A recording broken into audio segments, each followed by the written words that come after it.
100% মেয়েরা তো পছন্দ করেই, আমার মনে হয় 80% ছেলেরাও এটা খেতে খুব পছন্দ করে। খুবই অল্প উপকরণে অল্প সময়ে বাড়িতেই তৈরি করে ফেলুন ফুচকাওয়ালা মামাদের থেকেও দ্বিগুণ স্বাদের, মুখে পানি চলে আসা ফুচকা। আসসালামু আলাইকুম, এমআর কিচেনে আপনাদের সবাইকে স্বাগতম। ফুচকা প্রেমীদের জন্য আজকে একটা শর্টকাট ফুচকা রেসিপি নিয়ে হাজির হয়ে গেলাম। বাড়িতেই কিভাবে ফুচকাওয়ালা মামাদের মতো মজাদার ফুচকা তৈরি করা যায় সেটাই শেয়ার করব। চুলায় একটা প্রেসার কুকার দিয়ে এর ভেতরে আগে থেকে ভিজিয়ে রাখা আস্ত বুটের ডাল, অর্থাৎ চটপটি রান্না করার জন্য যে ডালটা ব্যবহার করা হয় সেটা দিয়ে দেব। এখানে 1 কাপ আস্ত বুটের ডাল আছে। এটা কমপক্ষে 3 ঘন্টা আগে ভিজিয়ে রাখতে হবে। এর সাথে পরিষ্কার করে ধুয়ে রাখা ছোট সাইজের 3টা আলু দিয়ে দেব। এবার 1 চা চামচ আদা রসুন বাটা, 1.5 চা চামচ লবণ, 1 চা চামচ হলুদ গুঁড়ো, হাফ চা চামচ জিরে গুঁড়ো, হাফ চা চামচ ধনিয়া গুঁড়ো, হাফ চা চামচ মরিচ গুঁড়ো ও 2 টেবিল চামচ তেল দিয়ে ভালোভাবে মিশিয়ে নিয়ে চুলাটা অন করে দেব। 3 থেকে 4 মিনিট এটাকে রান্না করে নেব যাতে মশলার কাঁচা গন্ধটা চলে যায়। মশলার কাঁচা গন্ধ যখন চলে যাবে তখন এর ভেতরে হাফ চা চামচ গরম মশলার গুঁড়ো দিয়ে ভালোভাবে মিশিয়ে নিয়ে 1 মগ গরম পানি দিয়ে ঢাকনা দিয়ে ঢেকে মিডিয়াম আঁচে 4টা বাসি দিয়ে নেব। সেদ্ধ করে নেওয়া আলু ও ডালগুলো একটা বাটিতে নামিয়ে নিয়েছি।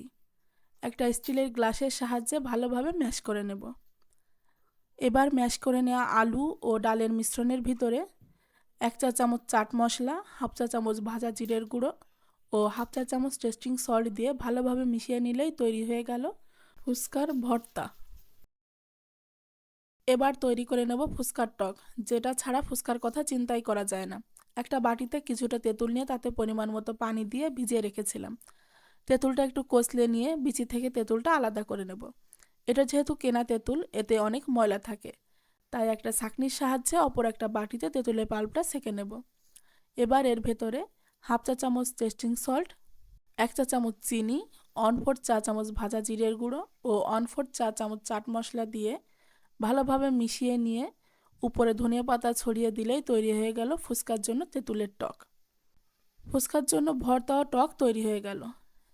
এবার এগুলো একটা সাইডে রেখে ফুচকাগুলো ভেজে নেব। চুলায় প্যান দিয়ে তাতে পরিমাণ মতো তেল গরম করে নেব। বাজারে যে রেডিমেড ফুচকাগুলো পাওয়া যায় সেগুলোই ভেজে নেব। ফুচকাগুলো খুব সুন্দর, একটা ফুচকাও নষ্ট হয়নি, সবগুলো ফুচকা খুব সুন্দর ফুলেছে। ফুচকাগুলো একটু লালচে করে ভেজে নেব। আমি আমার প্রয়োজন মতো ফুচকা ভেজে নিয়েছি। ফুচকা তৈরির সব উপকরণগুলো আমার তৈরি করা হয়ে গেছে। আর ফুচকার জন্য উপরে টপিংস হিসাবে নিয়েছি পেঁয়াজ কুচি, কাঁচামরিচ কুচি, ধনিয়া পাতা কুচি ও একটা সেদ্ধ ডিম।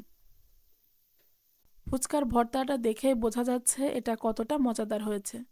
ফুচকার ভেতরের এই ভর্তা ও টক যত মজাদার করে তৈরি করা যাবে, ফুচকা খেতেও ঠিক ততটাই মজা হবে। এবার ফুচকা ফাটিয়ে একটু বেশি করে ভর্তা দিয়ে একে একে সবগুলো ফুচকা আগে তৈরি করে নেব। সবগুলো ফুচকা এখানে আমার তৈরি করে নেওয়া হয়ে গেছে। ফুচকার উপরে আগে থেকে কুচিয়ে রাখা পেঁয়াজ, কাঁচামরিচ ও ধনিয়া পাতাগুলো একে একে দিয়ে দেব। এটা দেখতে কতটা দারুণ লাগছে, তাই না? ফুচকাটা খাওয়ার জন্য একেবারে তৈরি, কিন্তু এটাকে আরও একটু মজাদার ও লোভনীয় করার জন্য এবার একটা গ্রেটারের সাহায্যে সেদ্ধ করে রাখা ডিমটা গ্রেট করে ফুচকার উপরে দিয়ে দেব।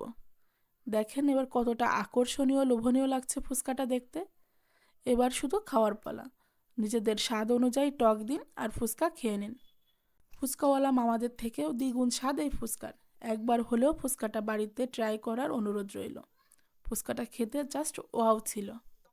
ভিডিওটি ভালো লাগলে প্লিজ ভিডিওতে লাইক কমেন্ট করতে ভুলবেন না, কারণ আপনাদের একটা লাইক ও কমেন্ট নতুন নতুন ভিডিও তৈরি করতে আমাকে আরও অনেক বেশি উৎসাহিত করে।